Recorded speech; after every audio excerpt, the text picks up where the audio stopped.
not Vijay centric, it is NDA centric only.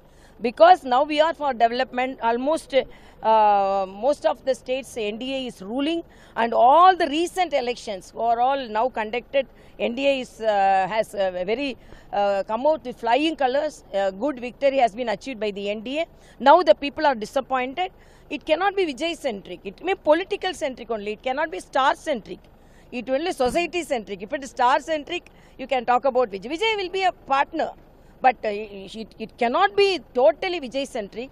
NDA is emerging as a very strong alliance, and definitely NDA will win because we are for the people, and what all the schemes we have given to the people, people are again and again selecting NDA in all the other states. Recent elections proved it, so definitely. And another thing, the people are very much disappointed by the interim budget submitted by the state government. So NDA is it's people centric. It is not Vijay centric.